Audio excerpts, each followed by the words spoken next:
నమస్తే, నేను మీ కుప్ప పద్మిని. ఇన్నాళ్ళు మీ సపోర్ట్‌ని నాకందిస్తూ, మీ ప్రేమని నాకందిస్తున్న ప్రతి ఒక్కరికి కృతజ్ఞతలు. ఇప్పుడు చూడబోతున్న ఈ వీడియో కూడా ఖచ్చితంగా మీకు ఉపయోగపడుతుంది.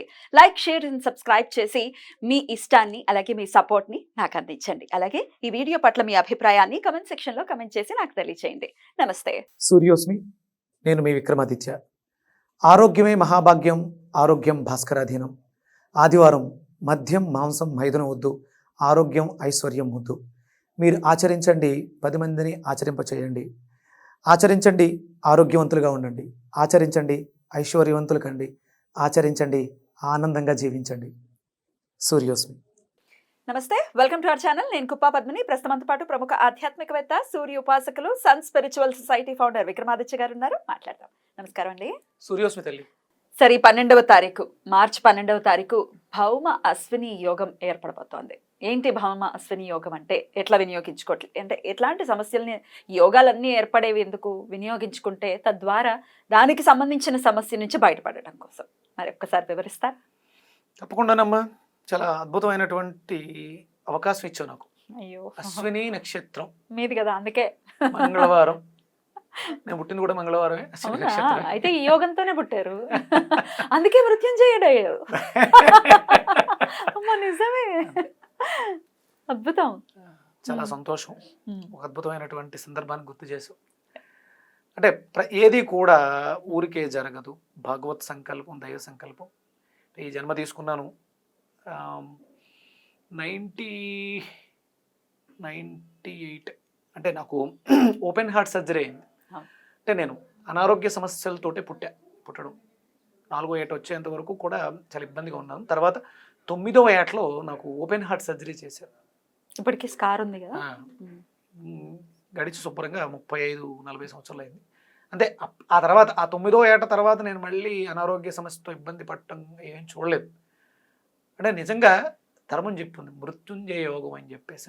అంటే నేను ఆ రోజు పుట్టాను కాబట్టి నేను నిజంగా లోపల తీసుకెళ్ళేటప్పుడు ఒక హాఫ్ అన్ అవర్లో అయిపోద్ది, పంపించేస్తామని అన్న వాళ్ళు 2 గంటలు అయింది, 2:30 గంటలు, 3 గంటలు అవుతుంది. మా నాన్నగారికి బయట కంగారు వచ్చింది. మనకి ప్రాంతం కాని ప్రాంతం, ఊరు కాని ఊరు అది. మెడ్రాస్లో అప్పట్లో ఒక సర్కార్ ట్రైన్ తప్ప పెద్దగా లేదు. మాది మిడిల్ క్లాస్ ఫ్యామిలీ. నా దగ్గర మా నాన్నగారు ఉంటే మా తాతయ్య గారు మా అమ్మగారి దగ్గర ఉండేవారు. మా తాతయ్య గారు ఎక్కడికి వస్తే మా నాన్నగారు అక్కడికి వెళ్ళేవారు. ఇలా ఉండే సమయంలో మా తాతయ్య గారు ఊళ్ళో ఉన్నారు, మా నాన్నగారు నాతో ఉన్నారు, మా అమ్మమ్మ నేను ఉన్నాం. అంటే ఇలాంటి సందర్భంలో ఆ మృత్యువుని సాధించాడు నీ కొడుకు అని డాక్టర్లు బయటకు వచ్చి 2:30 గంటల తర్వాత. ఏంటి మీకు హార్ట్ లో సమస్య ఏంటి? Circulatory disorder. రక్తం ధమనులు, సిరల్లోంచి రక్త ప్రవాహం అనేది ఒకే దాంట్లో వెళ్ళడం వల్ల మంచి రక్తం కూడా చెడు రక్తంగా మారిపోవడం వల్ల నాకు డెవలప్మెంట్ ఉండేది కాదు. ఇప్పుడు ఇమ్యూనిటీ లేక రెగ్యులర్గా ఫీవర్ రావటం, కోల్డ్ రావటం, చాలా సన్నగా ఉండేవాడిని అప్పటి వరకు. తర్వాత ట్రాన్స్ప్లాంట్ చేశారా? లేదమ్మా, అప్పట్లో మరి టెక్నాలజీ ఏంటో తెలియదు. ఓపెన్ హార్ట్ సర్జరీ అని చేశారు. పూర్తిగా గుండెని బయటకు తీసి మరి సర్క్యులేషన్స్ అనేది క్లియర్ చేశారు. ఏం చేశారో తెలియదు. అప్పట్లో అంత టెక్నాలజీ లేదు. ఓపెన్ హార్ట్ సర్జరీ ఇప్పుడైతే మనకు చాలా రకాల సర్జరీస్ వచ్చినాయి, అప్పుడు అంత లేదు. ఓపెన్ హార్ట్ సర్జరీ మొత్తం ఓపెన్ చేయటం, బయటకు తీయటం, అది చెప్పారు. నాకు అంత ఐడియా లేదు. ఇది జరిగింది. తర్వాత నేను మళ్ళీ హాస్పిటల్కి వెళ్ళలేదు, దానికి సంబంధించి రివ్యూస్కి కూడా వెళ్ళలేదు. తర్వాత మళ్ళీ డాక్టర్లు నిజంగా దేవుళ్ళు.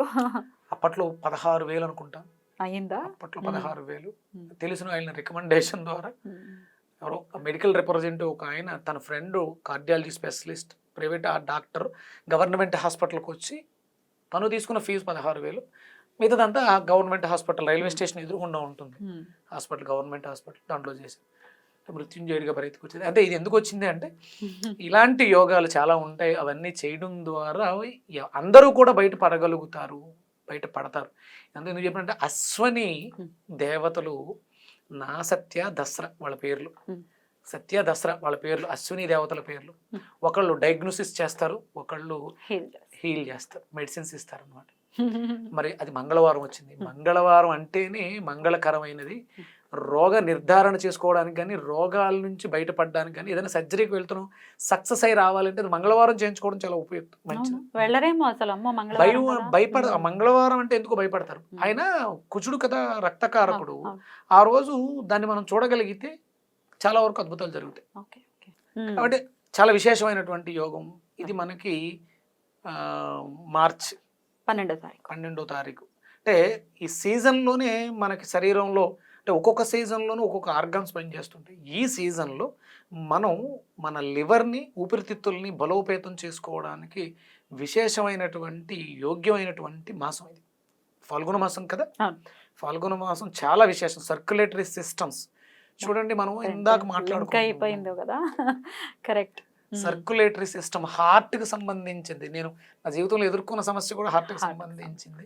దీనికే పరిష్కారం ఈ మాసంలో మనకి ఈ యోగం కూడా ఉపయోగపడుతుంది. రైట్. ఎట్లా వినియోగించుకోమంటారు అంటే, ఎవరైతే మృత్యుతో పోరాడుతూ ఉన్నారో, లేకపోతే డయాగ్నోస్ అవ్వట్లేదు, ప్రాబ్లం ఏంటో కొంతమందికి అసలు డయాగ్నోసే అవ్వదు కదా, దాంతో సమస్యతో బాధపడుతూ ఉంటారు.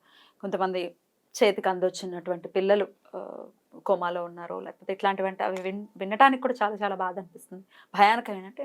భయానకమైనటువంటి పరిస్థితి.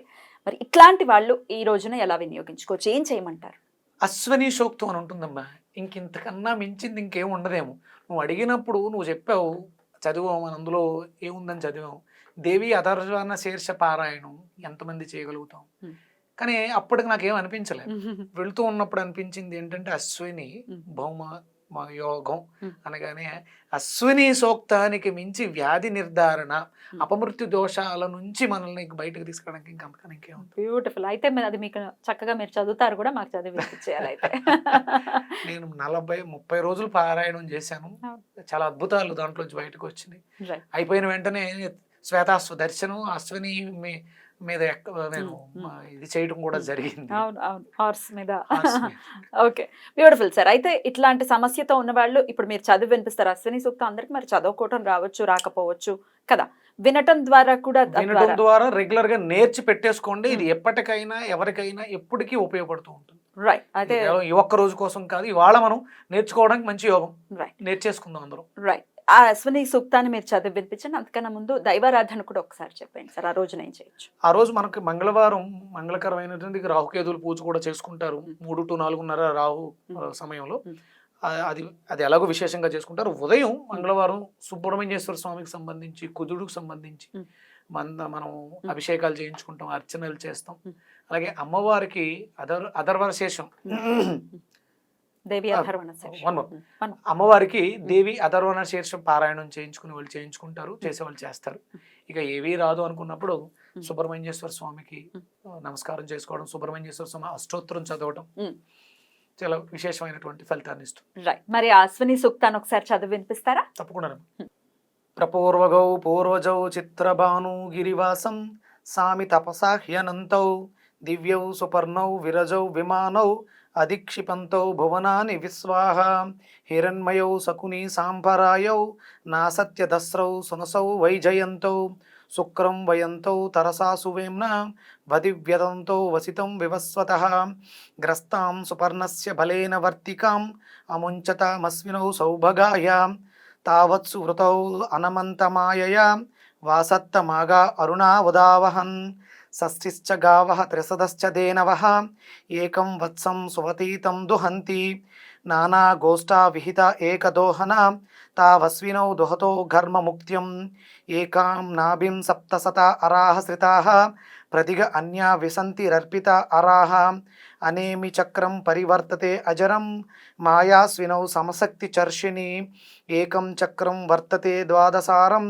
షణ్ణాభి ఏకాక్ష అమృతస్య దారం అస్మిన్ దేవా అది విశ్వే విషక్తాసా వస్వినౌ ముంచతో మా విషీదతం అశ్వినా విందు ముమృతం వృత్తభూయో తిరోదత్తామస్వినౌ దాసపత్ని హిత్వా గిరిమస్వినౌగా ముదాచరంతో వృత్తభూయో మహ్నా ప్రస్థితో బలస్య యువాం దిశో జన యదోదసాగ్రే సమానం మూర్ధిరదయానం వియంతి తాసాం యాత మృషయోను ప్రయాంతి దేవా మనుష్యాః క్షితిమాచరంతి యువాం వర్ణాన్ వికురదో విశ్వరూపాన్ తే దీక్షిపంతే భువనాని విశ్వా తే బాణవోప్యనుసృతాశ్చరంతి దేవా మనుష్యాః క్షితిమాచరంతి తౌనా సత్యావస్వినో మహేమ స్రజయంచయా బిభృదః పుష్కరస్య తౌనా సత్యావమృతా వృదావృతే దేవాస్పత్ప్రదేన సూతే ముఖేన గర్భం లభతాం యువానౌ గతాసురే తత్ప్రపదేన సూతే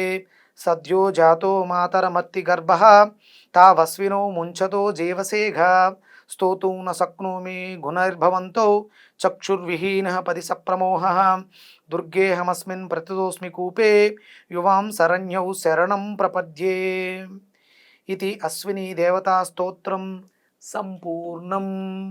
రైట్, అశ్విని సూక్తం చాలా చాలా చక్కగా ఉంది. అయితే ఇది వినటం ద్వారా, నేర్చుకోవటం ద్వారా ఖచ్చితంగా ఇట్లాంటి అపమృత్యు భయాలు ఏవైతే ఉన్నాయో వాటి నుంచి బయటపడడం అనేది జరుగుతుంది. దీర్ఘకాలిక అనారోగ్య సమస్యలు అంటే మీరు అన్నట్టు చాలా మంది చాలా ఇబ్బంది. ఎవరైనా హాస్పిటల్ యాజమాన్యం వాళ్ళు ఇది చూస్తే ఉమ్. మీ హాస్పిటల్స్ లో దీన్ని ప్లే చేయగలిగితే ఇది అంటే మూఢనమ్మకం కాదమ్మా, విశ్వాసం.